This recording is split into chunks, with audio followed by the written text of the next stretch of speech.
Karaté Québec a dû reporter la Coupe Québec et la première sélection pour les Jeux du Canada qui étaient prévus les 15 et 16 octobre, dû à l'interprétation et l'application du Code criminel canadien qui rendait les compétitions de karaté illégales. Mais Stéphane Rivet, président du conseil d'administration de Karaté Québec, a une très bonne nouvelle à nous annoncer aujourd'hui, après que le dossier a été présenté au Conseil des ministres hier. Je vous laisse avec sa réaction spontanée, juste avant de commencer l'entrevue avec notre journaliste Marc Bert. On a une bonne nouvelle à annoncer, donc parfait. Il est absolument... Si je t'avais rencontré hier, tu étais complètement différent comme message. Donc, okay. Au gros sourire. Alors peut-être juste pour commencer, pour mon intro, est-ce que tu pourrais te présenter et me dire ce que tu fais, qui tu représentes? Parfait. Donc, mon nom est Stéphane Rivet. Je suis président du conseil d'administration de Karaté Québec. D'accord. Alors peut-être avant de nous parler de la bonne nouvelle, est-ce que tu voudrais nous faire un reflet de ce qui s'est passé là il y a quelques temps qui a fait que ça aurait pu être une très mauvaise nouvelle? Oui, tout à fait. Donc, en fait, un bref résumé de la situation. Le 3 octobre dernier, on a eu une communication du ministère de l'Enseignement et de l'Éducation supérieure qui nous disait que le karaté devenait, à leurs yeux, illégal étant donné que nous étions plus aux Jeux du Canada, aux Jeux olympiques. Ce à quoi nous étions totalement en désaccord, mais bref, dans les circonstances, la situation était telle qu'on ne pouvait pas poursuivre et les assurances nous disaient, étant donné l'interprétation du ministère, que nous tombions à ce moment-là illégal dans la pratique des combats en karaté. Donc, on est obligé d'annuler une compétition le 15-16 octobre. Et depuis ce temps-là, on était en discussion avec le ministère, fournir des informations et tout ça. Et puis, donc, bref, c'est ça. Là, on était dans cette situation-là pour quelques dernières semaines. Et est-ce que ça veut dire que dans la loi au Québec, il y a quelque chose qui dit que quand on n'est pas représenté aux Jeux Olympiques, on n'a plus le droit de faire des compétitions de combat, c'est ça? Ben, en fait, c'est le code criminel du gouvernement fédéral, donc du Canada, le code criminel du Canada, qui stipule que les combats concertés sont interdits. Puis la définition de combat concerté dit que c'est un combat qui est préarrangé, un combat entre deux personnes qui est préarrangé par quelqu'un, qui se donne un rendez-vous, etc. Mais il y a des exclusions. Il y a 4 formes d'exclusion là-dedans. Une des exclusions, la première, selon l'article 83.2a, qui stipule qu'un sport qui est visé par le programme olympique est exclu de la définition de combat concerté. Étant donné que le ministère a jugé que nous n'étions plus aux Jeux en 2024 à Paris, on n'était pas pour être là, ils ont déterminé que le combat, le karaté n'était plus dans cette exemption-là sur la pratique de sport de combat amateur au niveau du karaté là, aux Jeux olympiques. Alors, du coup, ça m'amène à une question peut-être un peu à part par rapport aux Jeux olympiques. Ça veut dire que moi, je pensais que le karaté était là tout le temps, mais en fait, apparemment non. Comment ça se passe? Qui choisit ça là-dedans? En fait, le karaté est reconnu par le Comité international olympique, est reconnu par le Comité olympique canadien. On fait partie des grands jeux au niveau des olympiques jeunesse. On fait partie des jeux panaméricains. Ça, c'est juste en Amérique, naturellement. Quand on parle là, des Jeux olympiques, c'est à l'international. Quand on parle des olympiques juniors, les jeux continentaux en Europe, en Australie, etc., on fait partie de tout ça. Puis la WKF, qui est notre organisme international, est reconnu par le Comité international olympique.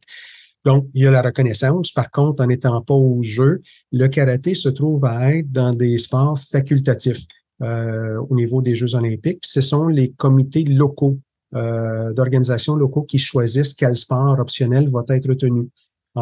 Pour 2020, le karaté avait été retenu avec 3 autres sports.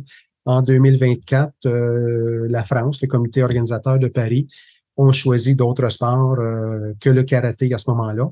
Alors qu'en 2028, pour Los Angeles, on est encore dans la liste et on est en considération présentement là, par le comité organisateur de Los Angeles. Donc là, je veux bien vous croire qu'avec ce que vous avez dit, recevant ça comme mauvaise nouvelle, c'est quoi ce que vous avez pris comme initiative et à quoi ça aboutit? Ben, en fait, quand le ministère nous a contactés, ce sont eux qui avaient réalisé qu'il y avait une problématique de ce côté-là à leurs yeux.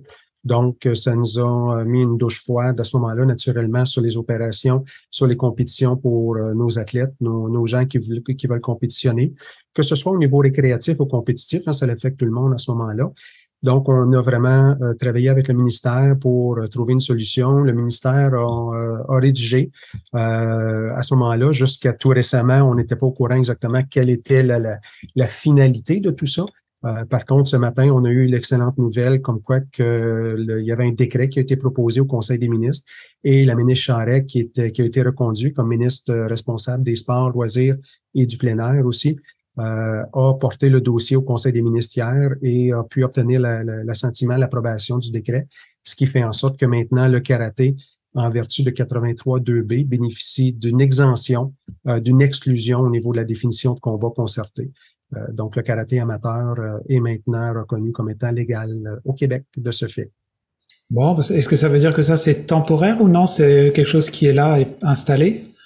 C'est quelque chose qui est là et installé, mais tout comme toute législation, tout décret, il suffit qu'un gouvernement décide de retirer le décret, de le rendre nul, ça pourrait tomber, mais c'est pas quelque chose vraiment qui est entrevu de ce côté-là, là, d'aucune façon. On est de retour sur la map, comme on peut dire, et on peut poursuivre nos opérations et reprendre nos opérations. Puis d'ailleurs, nos compétitions, on n'avait jamais annulé pour le futur. Hein, on était très confiants. Donc, la première compétition officielle de Karaté Québec va avoir lieu le 13 novembre, qui est la sélection des athlètes en vue des Jeux du Canada. La compétition du 15-16 octobre qu'on avait annulée, la Coupe Québec, va être reprise le 26 novembre. Et la compétition, il y a une autre compétition le 27 novembre pour l'élite, qui est la première sélection pour choisir les athlètes qui vont faire partie de l'équipe du Québec en vue des championnats nationaux qui vont avoir lieu au Québec là, en 2023, en juillet. Bon, bah c'est une très bonne nouvelle. Et ça se reflète pour tous les clubs et au Québec, peut-être même au Canada, c'est ça, est-ce que je comprends bien? Ben, en fait, au Canada, il était déjà réglé ailleurs au Canada parce qu'il y avait déjà eu des décrets dans toutes les autres provinces. Donc, eux, ils étaient corrects de ce côté-là. Mais au Québec, en effet, là, ça touche les clubs membres de Karaté Québec et les clubs qui ne sont pas membres de leur côté.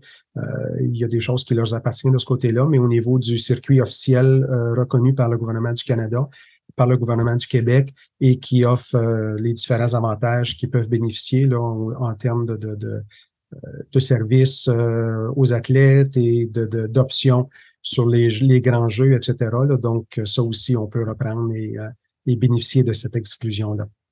Ben, merci beaucoup, Stéphane, pour nous avoir éclairci un peu sur ce sujet-là. Puis on vous souhaite bonne continuation, surtout des bonnes compétitions à venir.